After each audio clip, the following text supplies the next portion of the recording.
It's obvious, isn't it? If it was between you and Mommy, no, Mom, my priority right now is Mom. I don't want this kind of husband anymore. I am his wife, who is battling cancer. How dare he ask me to take care of his mother? Then my doctor, who had overheard the call, said to my husband, I'm sorry, sir, but your wife just... What? After the words from the doctor, what awaited my husband was a tragic end that could only be described as self-inflicted. My name is Vanessa, a 36-year-old office worker. My family consists of 4 people: my husband, Alan, my first daughter, Eleanor, and my second daughter, Kathy. My daughters are 5 and 1 years old, respectively. Eleanor, the eldest daughter, has been a strong woman since she was a child. She takes good care of Kathy. Looking back, it was my daughters who always supported me when I was going through a difficult time.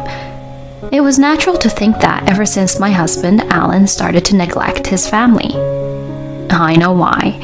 It all started with Connie, my husband's mother. I have hated this woman since the beginning of our marriage. She is a very old-fashioned person and a nagger. She has been sarcastic to me for any reason she can think of, but in the end, no matter what I do, Connie doesn't like it. I heard that every family has a problem between wife and mother-in-law, so I thought it was just the way of the world when I first got married. However, a few years later, I became pregnant with my first daughter, Eleanor. During the medical checkup, we were told all along that the gender was a boy. When I told my parents-in-law about this, they were unusually kind to me. However, when it came time to give birth, I was surprised to find out that it was a girl. My parents, who came to visit me, and I laughed together about how such a thing could happen. My parents-in-law also came to see me. Unlike my father-in-law, who looked at her kindly and said how cute she was, my mother-in-law glared at Eleanor. My mother noticed right away. I'm so happy to have a first grandchild, aren't you? Vanessa, you did a great job. It was a remark that was intended to soften the atmosphere, but after the next words from my mother-in-law, the place instantly froze. Is that so? I heard it was a boy.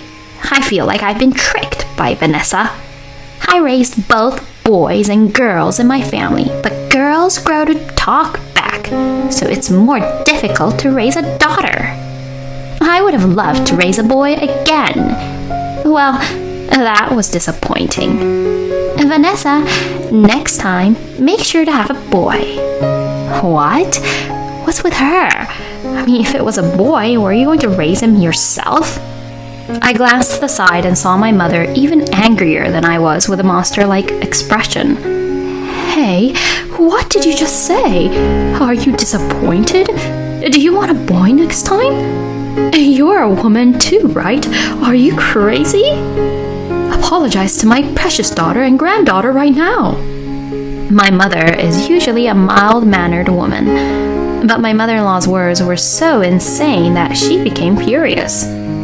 My mother-in-law flinched a little at my mother's change, but shouted back, What is this all of a sudden? It's so rude to call me crazy. It's offensive. My father-in-law, who was standing next to her, cuts in. It's true that you're crazy. You're a fool. My mother-in-law was quickly sent out of the hospital room.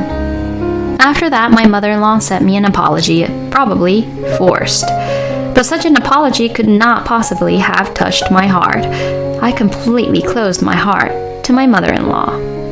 As expected, my mother-in-law was not at all interested in her grandchild, Eleanor. Nevertheless, she was very much loved by my father-in-law and my husband's sister, Melanie. And my husband, on the other hand, he did what he was told without complaint. However, he did not actively participate in the childcare. Better than doing nothing. I had heard that the husbands of my mom's friends were similar to my husband, so I just told myself it was the way it is. I gave my all to raise my child day after day, but then something happened to my husband. 2 months after our second daughter, Kathy, was born, my father-in-law had a heart attack and suddenly passed. My husband and I couldn't wrap our heads around the suddenness of the situation. My mother-in-law was very depressed. I couldn't go to places with my newborn Kathy, who couldn't even sit up yet. My prognosis after childbirth was not good either. "Vanessa, are you all right? You need to lie down for a while. We'll take care of the kids." Melanie and my in-laws were very kind to me. While I lied down, I saw my husband comforting his mother ever since his father passed away. I could understand my husband's concern for my mother-in-law, but I also thought that he should be the one taking care of the children as a father. Then they seemed to notice my gaze. My mother-in-law came up to me and said, "Hey, why are you sleeping? You're a wife. You're supposed to take the initiative in times like this." My mother-in-law's shrill voice echoed in my head. I looked at my husband, who was standing behind my mother-in-law. He quickly looked away. I was very sad. It seemed that my mother-in-law was the odd one out among the in-laws. "Hey, Mom, Vanessa just had a baby 2 months ago. How can you talk to her that badly? And you too, Alan. You should care a little about Vanessa and your daughters. Also, don't do such embarrassing things in front of your father." My sister-in-law said something like that to them. The in-laws also sympathized with my sister-in-law's words. They looked at the two of them coldly. My mother-in-law and my husband were quite embarrassed. When their faces turned bright red, they glared at me lightly and returned to where they had been. After that, my husband went to his parents' house every day for some reason and came home late every day. I had to do all the housework and childcare by myself, and the number of quarrels between us increased day by day. "You should take care of the kids once in a while. It's too hard for me to do everything by myself every day," I would tell him, and he would reply, What are you talking about? That's your job right now. And saying that raising kids is hard? You're a mother, right? You're crazy. I was so shocked by my husband's words that I didn't even feel like talking back. After a while, I received a notice to get a cervical cancer checkup. I had been getting checked regularly, so I thought I would be fine, but I took the test just to be sure. However, I was told that I had cervical cancer. I was speechless. There had been no abnormalities just a short time before, so it seemed that I had developed cancer within a short period of time. Of course, the first thing that came to my mind was my beloved daughters. I have 2 daughters. I still have to live. I couldn't stop the tears from flowing. Don't worry. You're still in the early stages. Let's work together. The doctor, who looked cold but had a kind voice, reminded me of my father. I was going to be hospitalized for a while, so I asked my parents to take care of my daughters. "Please take good care of my daughters," I told them on the day of hospitalization. "Of course. I'm so happy to be able to live with my grandchildren for a while. Vanessa, it's going to be okay." I thanked my mother for the bright response. Eleanor, my eldest daughter, looking at me worriedly and said, "Mommy, you are coming home from the hospital, okay?" "Yes, I'll definitely be back, good as ever," I answered, fighting back tears. I told my husband about my illness, but what was his reaction? Early stages? Good for you. You should ask your parents to take care of the kids. I've got work to do and I'm worried about my mom, so... I was so disgusted at my husband's decision to leave the children to my parents as if it were a matter of course. By the way, my husband and mother-in-law never came to visit me once during my stay in the hospital. When I get out of the hospital, I'm going to divorce him immediately. In my mind, that was the best choice I had, but my husband made a ridiculous request to me. We've had a call from your husband. He seems to be in a very bad mood." One day, as I was getting close to leaving the hospital, my phone started receiving a large number of calls from my husband in the morning. Naturally, I couldn't bring myself to answer them, so I ignored them. It seemed that he had given up calling me and decided to call the hospital. I wonder if he's thinking of apologizing. With this thought in mind, I picked up the phone. Why didn't you answer your phone? It's important. Come home right now. What? After that, I was speechless at the heartless words that came out of my husband's mouth. Mom fell down the stairs and sprained her leg. I have to go to work, and you're getting out of the hospital soon, right? Can't you get out a little early? Melanie's not around. You can take care of Mom instead. I couldn't keep my mouth shut. What are you talking about? You know I'm in the hospital with cancer, right? Are you treating me the same as if I have a sprain? That's going too far, isn't it? Are you crazy? I've been thinking for a while now. Me or your mother, which is more important to you? I asked. It's obvious, isn't it? If it was between you and Mommy, no, Mom. My priority right now is Mom. He answered, without hesitation. What's with this guy? As I remained silent, the doctor in charge, who was standing nearby, spoke up. I'm sorry, sir, but your wife, she just told me that she is divorcing you. Therefore, why don't you, as her son, take care of your mother? Or rather, since she's your parent in the first place, it is your role to take care of her, isn't it? Don't you think that's normal? You're asking her to leave the hospital early. Who the hell do you think you are? It's not up to you to decide. I'm the doctor. What? My husband was flustered on the phone because he was suddenly yelled at by a doctor he had never met. A few minutes before this happened, the doctor in charge had visited me in my hospital room. After I finished asking some question about how I was supposed to spend my time after leaving the hospital, he asked me, Is there anything else on your mind? Well, actually, my husband and I are thinking of getting a divorce. I'm worried about my children since my body is in such a state. But I guess you wouldn't be interested in any of this. I laughed weakly, and then a nurse came to visit me, holding the phone. I continued the doctor's words toward my husband. When I'm discharged from the hospital, I'm planning to talk about our divorce. I've wanted to talk for a long time, but I haven't been able to talk much lately because of someone who only sees his mommy. I dared to use the word mommy I had heard. I wondered how he would react, but it seemed that he realized that he could not win us just by him, so he hung up. That was anticlimactic, but I thanked the doctor for his help. He is an unbelievable man. You must have gone through a lot in your life with him. You have a bright future ahead of you. The doctor smiled at me, and I smiled back as I agreed. After being discharged from the hospital, of course, I did not return home, but went straight to my parents' house. My husband had never contacted me since that day. There was no reason for me to contact him. However, on the weekend, my husband suddenly visited my parents' house with an unwanted companion. Of course, it was my mother-in-law, who looked completely healed from her sprain. You say you're going to have a talk like you're the one in charge. You should be ashamed of yourself for involving your grandchildren and your parents in your selfishness. She raised her voice as she saw me. For my part, I think it's more embarrassing for you to just show up at someone's house and rant and rave in a loud voice. My mother, who said this without hesitation while snickering, was already ready to fight.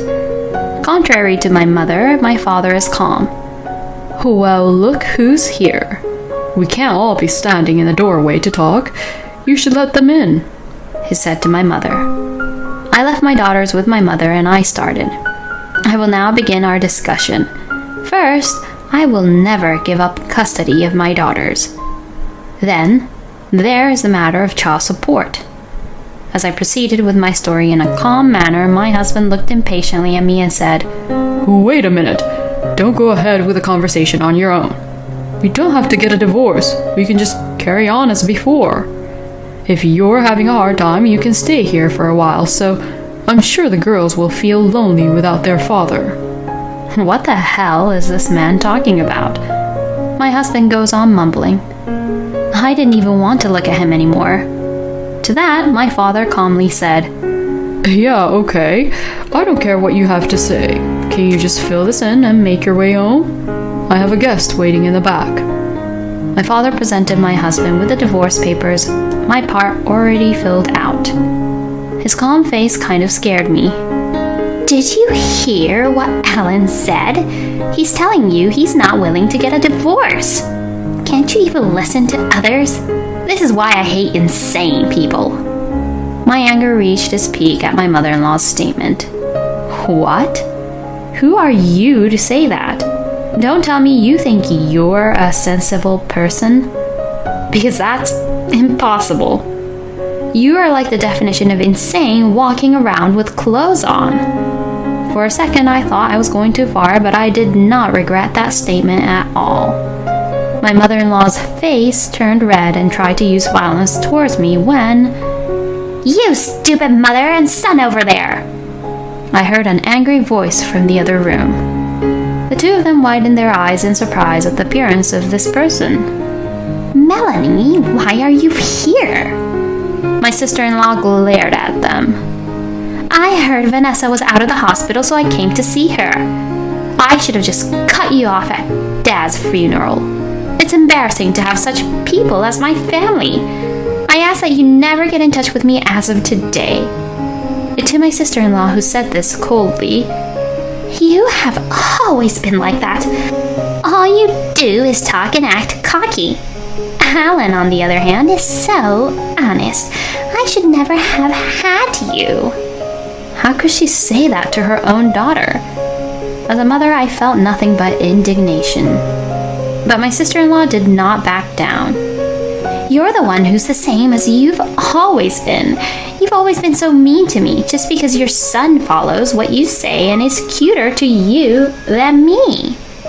It's no wonder I have no family now that my father is dead. And I heard that you asked Vanessa to get out of the hospital to take care of your sprain. Are you crazy? Oh yeah, Vanessa and I talked about this earlier with Melinda. Melinda is as pissed off as she's ever been. At the mention of Melinda, the faces of both of them turned pale. Melinda is my late father-in-law's sister. It seems that even the craziest mother-in-law has someone she doesn't like. That was Melinda. When my mother-in-law was still young, Melinda kept lecturing her until she cried when she used to be overbearing at family gatherings, saying that she was the eldest son's wife. Melinda also lectured her about her comments towards me at my father-in-law's funeral. While I was talking to my sister-in-law about divorce, she suggested, Hey, why don't we talk to my aunt about it? And sure enough, Melinda was furious. She said she would not invite them to any future gatherings. The area around my parents-in-law's house was almost entirely made up of relatives, so it was given that they would be ostracized. The two of them seemed to realize that too. If that happens, we're finished. To my mother-in-law, shaking in her small, trembling voice, my sister-in-law replied sharp words cut through. Don't worry, you've been a failure as a human being a long time ago. I struggled to hold back my laughter. My husband looked at me with a sudden look. Vanessa, please reconsider. It's not like I've been unfaithful or in debt. I'm just happy that my mother counted on me. And lately, you didn't praise me at all when I helped you with the housework and childcare. In response to my husband's remark, I said, I hear that the cause of divorce is usually differences in values, and that's true. Who would want a father who only hangs out at his mother's place without taking care of his own children? I don't want that. And as long as you think that you are helping me with housework and childcare, I don't need you. The words were coming out of my mouth so smoothly. But Kathy is only 1 year old. My husband, who was still mumbling at this point, was cut off by my father. Hey, Alan, what do you think is the role of a father? My father asked as he looked at him straight in the eye. It's, well, money. As a father, I make money. Without delay, my father said, What? No, that's not it. That's your personal role, isn't it? And if it's about money, Vanessa has a job too, right? And on top of that, she's very busy with housework and childcare. What the hell are you doing as a father in that house? What? My husband looked dumbfounded at my father's question. I told you when Eleanor was born that from now on you would take over for me and protect my daughter and grandchildren. Can you look me in the eye and tell me that you are doing that? I don't think you can. That's why I told you from the beginning to sign the divorce papers and get out of our life. What do I have to say to make you understand? My mother is the type who gets emotional when she is angry. My father, on the other hand, is the opposite. He is quiet and gets angry with a calm face. That is very scary. My husband couldn't say anything. My mother-in-law, who was standing next to him, was also in a state of absent-mindedness, as if her soul had been drained out of her. Here you go. I hand him a pen. With trembling hands, he finally started to sign. When he had finished writing, I said to him, I thank you for giving me 2 daughters. Kathy recently learned to walk. You wouldn't know, would you? As a father, can you tell me what they like to play with or what foods they like to eat? I am responsible for my daughters now. Please pay your child support. There is nothing else you can do for them as a father. My cold words made him finally grasp the situation. Tears began to well up in my husband's eyes. In the end, he fell face down on the desk and cried aloud. What was to become of the 2 of them? It seemed that Melinda gave them a lengthy lecture, but I have put up with it for many years. Melinda is a complete stranger to me now that my husband is gone. Helen was just a good, loving child. It's just an early-stage cancer. Just because his stupid wife made a big deal out of it. I'm the victim here. I'm going to sell this house and get the hell out of here. But my ex-mother-in-law forgot something important. The house was originally owned by my late grandfather-in-law. It was jointly inherited by my father-in-law and Melinda. In other words, the house could not be sold without Melinda's permission. Oh my, you're still here? And when are you leaving? Melinda was egging her, but she had nowhere to go, so she seemed to have quieted down completely. As for my ex-husband, he was working for a company owned by his family, but he had to be punished for his actions. He has changed from his desk-oriented job to a salesman, sweating profusely every day. He's not the type of person who is a hard worker, so his performance is always at the bottom of the list. His pride became shredded. He seems to be lying on a bed of nails because many of his co-workers are his relatives. But I think he deserves it, since it is the end result of his own actions. As expected, my ex-husband seems to have realized and moved away from his mother. However, my ex-husband has no one else to turn to but his mother, who seems to be contacting him every day. He seems to be neurotic now. From my point of view, I think they are both crazy, so they should go ahead and do whatever they want to do. I am too busy raising my children to spend a second thinking about them. I feel much better than I did before the divorce. I don't have to cook meals for my ex-husband who would come home unannounced. I can do housework and childcare at my own pace. I have now returned to work and I am doing my best with the support of my parents. The biggest source of emotional support is the smiling faces of my daughters. I hope that my ex-husband will regret for the rest of his life that he was not able to watch his beautiful children grow up. Thinking of this, I vow to be a strong mother.